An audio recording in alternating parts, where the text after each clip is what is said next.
compartirla. Bien, ahora vamos a dar pase al representante del Ministerio del Interior, de la Dirección de Derechos Fundamentales, el señor Javier Ernesto Ruiz. Tiene usted la palabra, igual por 8 minutos. Gracias. Muchas gracias, señora congresista.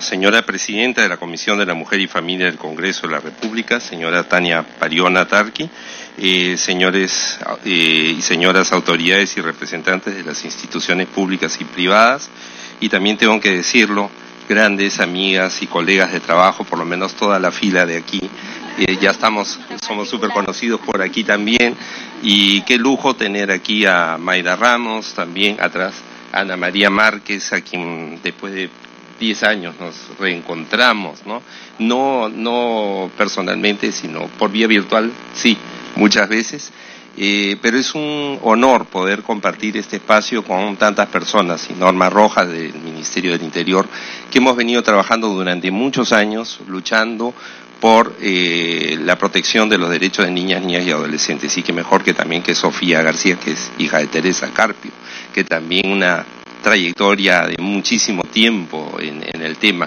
tanto por mamá como por hija, que vienen trabajando tantos años, y por supuesto María Carmen Santiago, que también ya es colegiada en el tema, y que mejor en todo esto. Entonces creo que de todo este espacio en donde estamos hoy día reunidos, algo muy bueno tiene que salir en el avance para la protección de los derechos de niñas y adolescentes, sobre todo frente al tema de violencia, Quiero transmitirles los cordiales saludos de la viceministra de Seguridad Pública, la doctora Nantali Ponce Chauca, y también, por supuesto, en mi calidad de director de Derechos Fundamentales de la Dirección General de Seguridad Democrática, Agradecemos esta invitación.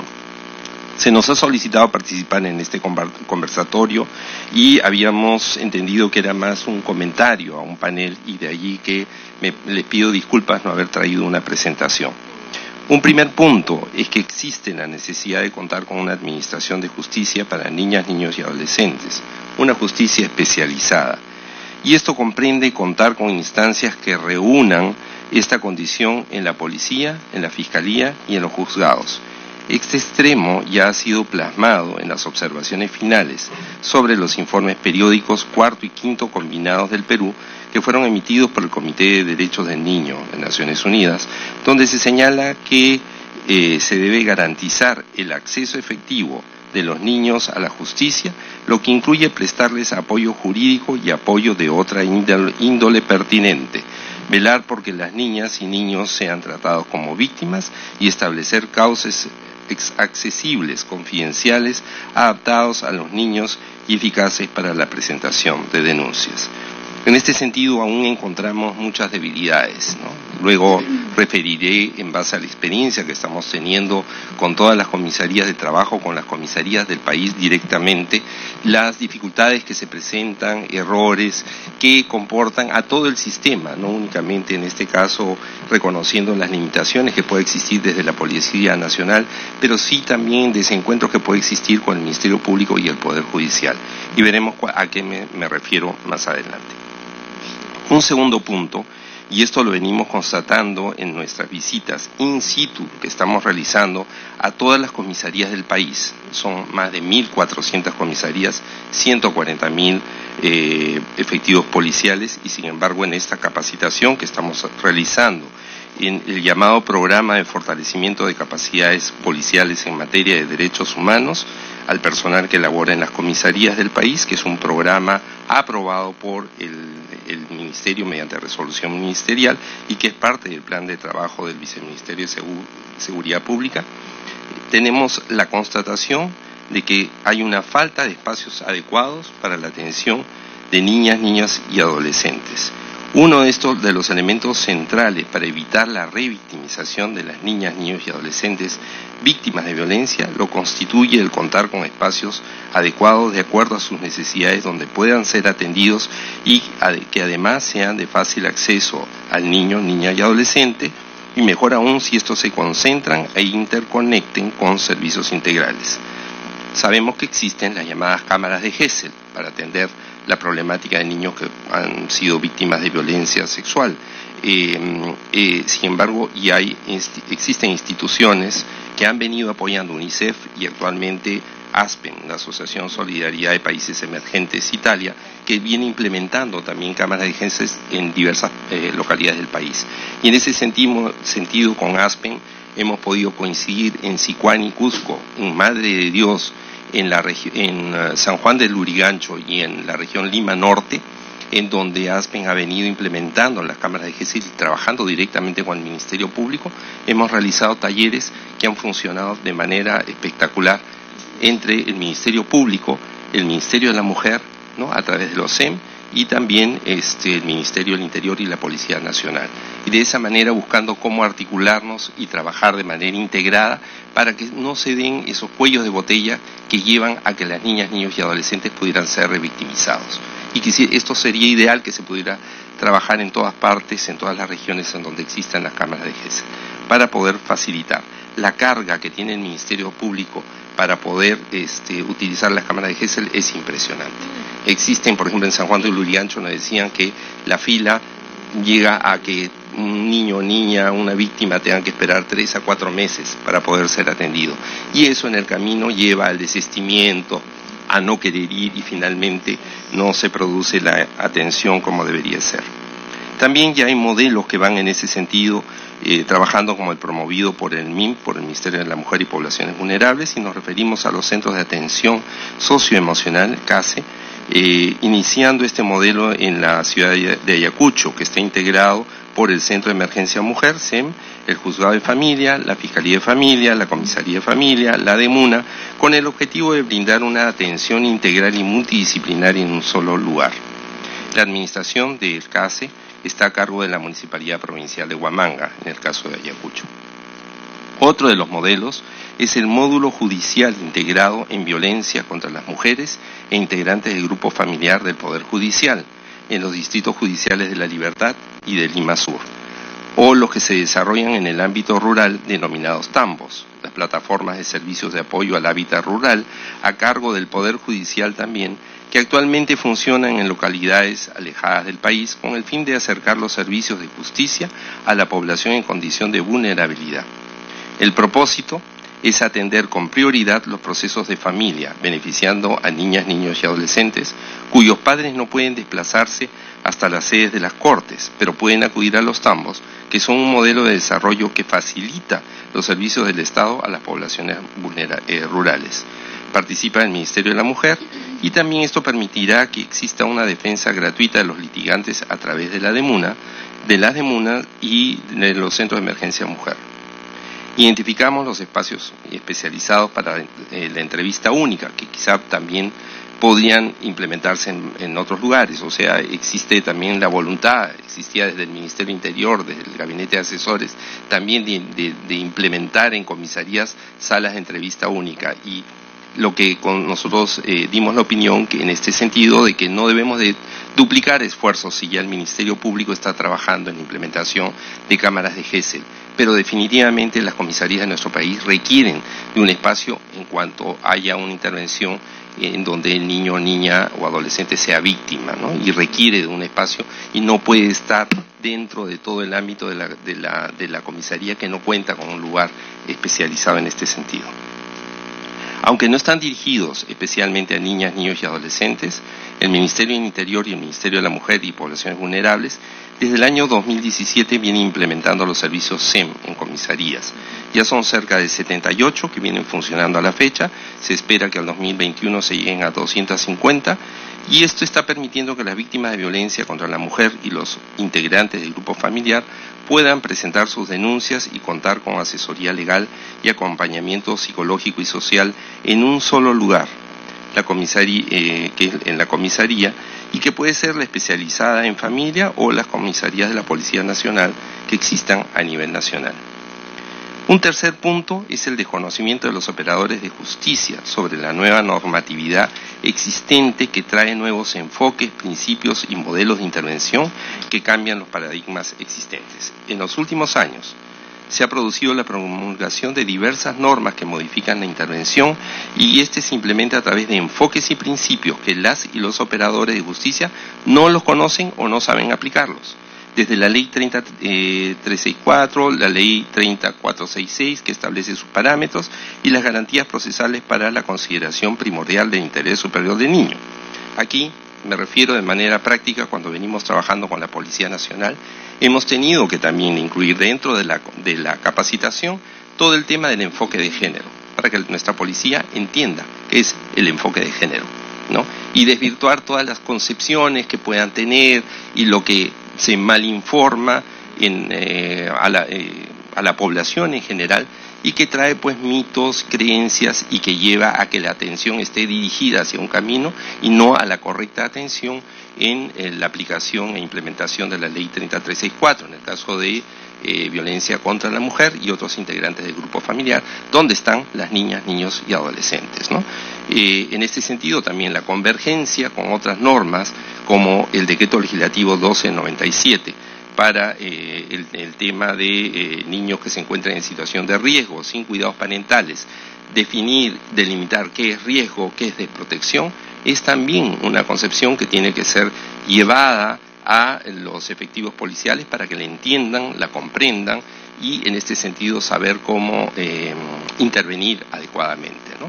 Hemos encontrado que en algunos casos comisarías que contaban con una unidad de protección especial a pocas cuadras, por así decirlo, no tenían ni idea de qué cosa era una unidad de protección especial y cuándo es que deberían de intervenir. Entonces, si recurrían siempre al Ministerio Público, al Poder Judicial, cuando tenían una UPE, hay un paso. Entonces, eso nos ha llevado también a trabajar con el Ministerio de la Mujer, capacitaciones a la policía, especialmente a las secciones de familia, ¿no? Pero que no es suficiente. O sea, lo hemos hecho en Lima, pero nos tocaría hacerlo en el resto del país. Y bueno, ya somos caseritos en el Ministerio de la Mujer, y el Ministerio de la Mujer también es caserito del Ministerio Interior. Pero, digamos, es un trabajo de hormiga que tenemos que todavía seguir empujando para poder capacitar y todo el personal policial y a todos los operadores que deben de intervenir en todo este proceso, ¿no? El tema de la ley del interés superior del niño y su reglamento también es otro tema importante a trabajar frente a las situaciones de riesgo y de desprotección familiar, así como el Código de Responsabilidad Penal de los Adolescentes, instrumentos que requieren de un conocimiento teórico y práctico para su adecuada aplicación. Y vamos también a pensar que desde cosas básicas de cuándo es que se puede considerar a un adolescente como infractor, digamos así, cuando debería ser adolescente en conflicto con la ley penal, muchos desconocen, ¿no? Y podrían pensar que a los 12 años ya podrían considerar a un niño como o un adolescente que empieza a hacerlo como infractor, ¿no? O qué es lo que ocurre cuando un niño es intervenido y llevado a una comisaría, no se sabe con certeza la edad. Entonces allí entramos en situaciones que tienen que ser comprendidas, y por esto es que estamos trabajando o coordinando con el Ministerio de la Mujer, con la Dirección General de Niñas, Niños y Adolescentes, para elaborar un protocolo de atención a niñas, niños y adolescentes en comisarías, ¿no? Yo he conversado con UNICEF varias oportunidades, aún no he tenido una respuesta sobre esta posibilidad, sabemos las limitaciones, pero nuestro interés era tener un apoyo y una supervisión técnica que sea lo más adecuada para velar por el tema del interés superior del niño y del adolescente. Y lo mismo extiendo también a Save the Children y a las instituciones de cooperación, ahí está Rosita Vallejos, para que podamos trabajar de manera conjunta con Mari Carmen este protocolo lo más pronto posible, ¿no? Para evitar que se den situaciones de vulneración de derechos a niñas, niños y adolescentes. Y un último elemento, y que esto se suma a lo que sumamos para todo lo mencionado, es que por lo menos esto pasa que en el sector interior existe una alta rotación del personal capacitado. Esa es una gran preocupación que tenemos, sobre todo del personal de familia, ¿no? Entonces, y esperamos que esto vaya disminuyendo. Estamos haciendo las gestiones administrativas para que la Dirección General de la Policía considere que no se rote de la manera como se viene realizando al personal de las secciones de familia de las comisarías del país, porque esto disminuye todo el tema de la capacitación, la especialización, y que más bien se pueda consolidar esa especialización que nos lleve a atender de mejor manera a niñas, niños y adolescentes. Y para terminar, hemos elaborado algunos materiales, lamentablemente no tenemos suficientes ejemplares para entregar a todos, pero que han sido elaborados por la dirección, especialmente por la doctora Norma Rojas, que se encuentra acá, y que está referidos al tema de los derechos de niñas, niños y adolescentes y la función policial. Son 2 módulos, uno dirigido al personal policial y otro dirigido a los alumnos, es decir, a los propios policías, y esto se está trabajando a nivel de las escuelas de formación de la Policía Nacional. Así que hemos traído estos 2 ejemplares para hacerles entrega, y con esto doy por concluida la palabra. Muchas gracias. Muchas gracias. Agradecemos la intervención del director de Derechos Fundamentales del Ministerio del Interior. Qué importante saber que desde esta institución se viene articulando esfuerzos para trabajar de manera conjunta frente a esta problemática que ya hemos dicho nos convoca el día de hoy, y si no, más bien decir que, por ejemplo, las comisarías casi que son los sitios inmediatos a donde acuden las víctimas. Esa es la comisaría el que siempre uno está pensando para denunciar de cualquier hecho. Si te robaron la cartera, si te robaron el celular, si te agredieron, si vieron el maltrato hacia un niño, siempre se está pensando en la comisaría. En ese sentido, los espacios de comisaría son claves e importantes, y qué bueno que se esté trabajando en este nivel de capacitación dentro del ejercicio de la función misma de la policía, pero también en la formación académica antes de que ejerzan la función. Esta experiencia de capacitar de manera conjunta con el Ministerio de la Mujer, y creo que sería importante que sumaran otros sectores, llámese educación, incluso salud, para conocer de estos protocolos de atención médica a una víctima, por ejemplo, de violencia sexual o de violación sexual. Es importante. Nosotros en Ayacucho, solo para comentar y que puede replicarse en otras partes del país, hicimos un taller el año pasado junto con el Ministerio de la Mujer para capacitar a todo el efectivo policial de las comisarías de Ayacucho, especialmente de Huamanga, a jueces y fiscales, a personal de juzgados de familia, al personal del Centro de Emergencia Mujer, para actualizar en las normativas de nuestro país, en las leyes vigentes, modificadas, y cómo es que comprendemos, por ejemplo, cuando hablamos de violencia. ¿Y qué es violencia? Cuando se habla de lesión grave, lesión leve, que en términos de interpretación pareciera que al ojo, o sea, a la vista, para un juez podía ser lesión leve porque no tiene nada mostrado físicamente en su cuerpo, porque no tiene el ojo amoratado, porque no viene ensangrentada. Entonces, esas cosas que hay que desmitificarlas, porque en realidad son estereotipos, son malas lecturas y comprensiones respecto a la violencia, lo que han conducido es realmente a la impunidad. Casos de feminicidio tipificados y calificados como homicidio.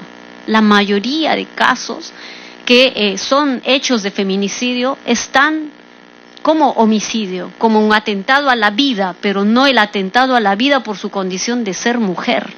Y entonces eso sí es, digamos, una de las brechas grandes aún que tenemos que acortar. Y qué bueno, yo saludo que tengan un módulo en este cuaderno importante que justamente habla del trabajo, porque creo que sí es importante trabajar en estos términos de la formación. Le preguntaría solamente de comentario, pero después igual podemos seguir dialogando al respecto, es cómo el Ministerio del Interior articula con el sector educación, por ejemplo, ¿no? Dado que los centros educativos en donde maestros reportan casos de violación sexual o acoso sexual, tocamientos indebidos, muchas veces recurren o a la comisaría, ya decía, o a la fiscalía. ¿Cómo han logrado articularse y cómo se puede mejorar en adelante? Pero bueno, vamos ahora a entrar. Bueno, aquí tenemos todavía una presentación respecto a la ruta de atención de la violencia contra niños, niñas y adolescentes. Vamos a dar la palabra a la doctora Elvira Álvarez. Elvira Álvarez, de la Corte Superior de Justicia de Lima, respecto al rol del Poder Judicial en relación al funcionamiento de este Sistema Nacional de Protección de la Niñez. Muchísimas gracias, señora congresista. Muy buenos días a todas y a todos. Como dijo Javier, para mí es un honor y un gusto poder compartir esta mañana con personas que yo sé de su compromiso, soy testigo fiel de cómo los trabajos que han venido desarrollando durante largos años, pero siguen siendo jóvenes igual. Y sobre todo me da muchísimo gusto también compartir con los que están un poquito más atrás, pero que no deja de ser muy importante su presencia, porque también son personas muy comprometidas. Y el gusto igualmente de estar con Nicole, con Jonathan, con Liv, porque están representando a las personas con las cuales queremos trabajar. Esta modesta servidora trae el saludo del señor presidente de la Corte Suprema, el doctor Víctor Prados Aldarriaga, al igual que de la señora jueza suprema, la doctora Janet Tello Gilardi. Ella es presidenta de la Comisión de Acceso a la Justicia para personas en condición de vulnerabilidad en nuestro maravilloso país y del programa Justicia en tu Comunidad. Así que voy a ceñirme a los 8 minutos concedidos y con este permutador voy a ahorrar tiempos también. Muchas gracias. El eje 1 que tenemos como trabajo todas y todos en el Poder Judicial de estas 100 reglas de Brasilia, aprobadas en la 14ª Cumbre Judicial Iberoamericana, nos da la pauta de quiénes son para nosotros las personas que en condición de vulnerabilidad merecen un trato prioritario respecto a su derecho fundamental, porque es fundamental el acceso a la justicia, con el cual van a devenir las posibilidades de ejercer concretamente los demás derechos de cada una y cada uno de ellos. El eje 1 de estas 100 reglas de Brasilia, en lo que estamos comprometidos en su realización dentro de la institución, es precisamente el de niñez y adolescencia. Hay un error, en primer lugar lo reconozco humildemente. Uno de los motivos de por qué esta prioridad efectivamente son por las condiciones de vulnerabilidad de seres en formación, en proceso de desarrollo. Así que lo que hemos pretendido hacer es, desde este congreso, cuyas fotografías van a ver ustedes en la diapositiva, que fue el Congreso Nacional, donde reunimos a juezas y jueces de los 34 distritos judiciales del país, fue priorizar la expedición de 5 documentos. El primero, la actualización del protocolo de atención judicial de NNAs. En ello se contempla la forma de participación, cuáles van a ser las necesidades y obligaciones desde los operadores para que no se revictimice a las criaturas que logran la atención de sus casos específicos, sea como víctimas, pero además como testigos, porque eso es importantísimo. Se hablaba hace poco de por qué las retractaciones, por qué los desistimientos, y es porque también se necesita priorizar en plazos razonables la atención de las denuncias. El segundo documento es el protocolo de protección de datos, imagen e integridad en el proceso penal para niños, niñas y adolescentes. Esto es importantísimo porque la reserva de la identidad va a evitar que se estigmatice a criaturas que desgraciadamente han pasado por estas penosas situaciones. Acá tenemos como ejes de articulación las leyes 30.403 y la 30.466 y sus reglamentos. Y efectivamente, como bien se mencionó, se necesita difundir. Mis colegas, lo reconozco con toda humildad, a veces piensan, y esto es desde el punto de vista del patriarcado, cuando es familia y niñez, eso solamente para los especializados de familia. Los de laboral, los de penal, los de comercial, los de tributario, los de aduanero, eso no me corresponde. Pero ya sabemos nosotros, los que estamos involucrados en estas temáticas, que efectivamente hay que hacerles cambiar el chip. Tercer documento, protocolo para la aplicación de la mediación penal juvenil. Efectivamente se nos viene el reto, si Dios quiere, porque el ministro de Justicia nos dijo en noviembre, palabras de él, en septiembre, que en noviembre se va a implementar el primer piloto para el Código Penal de Responsabilidad Juvenil, que va a ser en Trujillo. Así que 2 veces yupi, ojalá que pueda ser realmente lo más pronto, porque queremos modificar las pautas de actividad con este primer piloto. El tercero es entonces ese documento para aplicar la mediación penal juvenil, a la que me referiré en un segundo ítem. Cuarto documento, la guía de atención judicial para NNAs víctimas de violencia escolar. Felicito a la señorita representante del Minedu porque efectivamente nos ha detallado cuáles podrían ser y articulando, y la invito a seguir articulando porque esto de renovar la data de información de registro central de condenas para evitar que los profesores se mantengan en las instituciones, para que sean realmente actualizados estos datos periódicamente, es importantísimo. Así que nosotros a disposición siempre. Quinto documento, la guía de entrevista única y uso de ambientes con características similares a la Cámara Gesell. Esto porque nosotros necesitamos no solamente que sea para víctimas, y porque necesitamos también superar el desfase temporal que bien se señaló existe entre la citación o el hecho producido y la lamentable oportunidad muy postergada de la real entrevista. Esto además es fundamental. Quien haya llevado un proceso penal sabe que los indicios, sabe que las primeras pruebas son las fundamentales para sustentar lo que viene luego. Así que estamos en ese trabajo. Los 5 documentos van a ser presentados ante el Consejo Ejecutivo del Poder Judicial, que es el órgano de gestión que tiene que aprobarlos para que tengan actividad en todas las 34 cortes. Además, en este eje tenemos el plan de cambio institucional que logramos nosotros en el 2016 como Poder Judicial, ganar un concurso internacional del Programa Internacional en Educación y Capacitación para el Sector Justicia, IJET, del Departamento de Estado de Estados Unidos, relativos a un plan de cambio institucional. Y vinieron en el mes de septiembre la delegación de ABA-ROLI. ABA-ROLI es American Bar Association Rule of Law Initiative, que tuvo lugar también en Lima, pero que tuvo su primera fase en Washington, Baltimore y Nueva York para incorporar lo bueno, lo pongo de relieve porque ellos son los primeros en que honestamente destacan. Perú tiene avances que realmente son meritorios y en Estados Unidos nunca hacen la profetización de que ellos tienen el mejor sistema. No, quienes conocen las variantes, porque hay mucha discriminación, mucha exclusión social, y efectivamente a veces la justicia tiene una faz determinada, me refiero a afrodescendiente o latina. Entonces ellos lo que vienen es a aportar desde esa honestidad para mejorar, intercambiar y, por supuesto, aportar. Este plan de cambio institucional entonces incluye un conjunto de proyectos, entre los cuales se encuentra justicia restaurativa con la introducción del nuevo Código Penal de Responsabilidad Juvenil, y por eso este reto.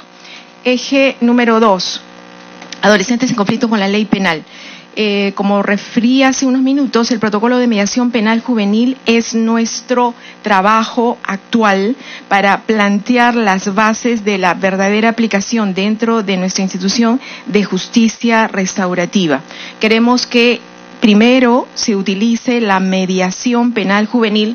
Destaco en los casos donde ello sea posible, porque hay casos de suma gravedad donde no se va a poder llevar a cabo, pero evidentemente donde haya la posibilidad de promover encuentros reparatorios entre víctimas y adolescentes para evitar la judicialización, o como bien se señaló, desjudicializar, porque no todo tiene que llegar a los estrados judiciales. De llegar a estos acuerdos reparatorios, entonces se homologan, se encarga el seguimiento y finalmente habrá la posibilidad de elevar informes sobre ejecución y cumplimiento. El tercer eje lo voy a pasar porque es adulto mayor, solamente quería mencionar que está dentro de las personas en condición de vulnerabilidad y por eso está en las 100 reglas de Brasilia. Cuarto, discapacidad, porque efectivamente tenemos muchos problemas. En algo se ha mejorado, como ustedes conocen, con la introducción del Decreto Legislativo 1384 respecto al concepto de pasar al modelo social de atención a NNAs y personas adultas que padezcan de una discapacidad. Esto significa no más trabajar porque es altruismo, no más trabajar por el tema de yo quiero atención, pero a la vez privo de derechos, y ahora la idea es todas estas personas, porque para ello se ha modificado el Código Civil y el Código de Niños y Adolescentes, todas estas personas tienen capacidad de goce y de ejercicio pleno. Lo que vamos a hacer es introducirnos en un sistema de apoyos y salvaguardias. Y, por supuesto, lo primero que hemos firmado en el 2017 es un convenio marco de cooperación interinstitucional entre el Poder Judicial y CONADIS para contar con la base nacional de personas que tengan estas carencias. Enseguida, y ya el año pasado se ha aprobado un protocolo de atención judicial para personas con discapacidad dentro de la institución. Para quienes quieran, por favor, así conocerlo, está en la plataforma web institucional. Desde enero del 2018 está vigente este protocolo. Además, se han realizado en la ciudad de Puno esta propuesta de documentos al sistema Braille Dios bendito, ha sido todo un esfuerzo, pero lo han logrado, de traducir a este sistema las 100 reglas de Brasil, la Constitución, la Ley General para Personas con Discapacidad e incluso este modesto protocolo que les comento. A raíz de la dación entonces de este decreto, hemos también realizado esta semana una mesa de personas para trabajar con las personas con discapacidad, trabajar con los jueces, porque se necesita, para quienes recuerden, la primera disposición complementaria final de este decreto legislativo 384 señala que se necesita trabajar procesos de transición. Y en eso nos encontramos y hemos tenido la suerte de contar con los representantes de la Defensoría del Pueblo y de CONADIS para avanzar en este proceso. Eje número 5, pueblos indígenas. Hemos realizado para lograr también que se asuma que somos, como país, de una riqueza pluricultural enorme. Necesariamente es una deuda informarnos, perfeccionarnos, conocer los idiomas nuestros. Entonces se han llevado a cabo 2 cursos básicos sobre quechua también a magistrados y servidores. Estamos realizando ya, y si Dios permite, la próxima semana se va a llevar a cabo el 9º Congreso Nacional de Justicia Intercultural en la ciudad de Piura, al que están todas y todos invitados cordialmente. Esta vez el tema va a ser justicia con la comunidad afroperuana. Va a estar el señor presidente también. Eje número 6, víctimas. El día de hoy finaliza, porque se instauró el día de ayer 18 en la ciudad de Arenillas, Ecuador, el segundo encuentro binacional de operadores de justicia sobre trata de personas. El año pasado se llevó a cabo en la ciudad de Tumbes y esta es la reciprocidad del país hermano que lo realiza en esa ciudad con representantes de las cortes que están más cerca de la frontera, Amazonas, Cajamarca, Piura, Sullana y Tumbes, para evidentemente hablar con todos, con honestidad, sobre la enorme problemática, también incluir, ¿por qué no?, lo que está sucediendo con la migración de ciudadanas, ciudadanos, NNAs procedentes de Venezuela, porque debemos atender esos casos con prioridad. En la ciudad de Puno se va a llevar a cabo también en el mes de noviembre el encuentro que le denominamos Volpebra, Brasil, Bolivia y Perú, también para hablar sobre este eje número 6 de víctimas. Eje número 7, privación de libertad.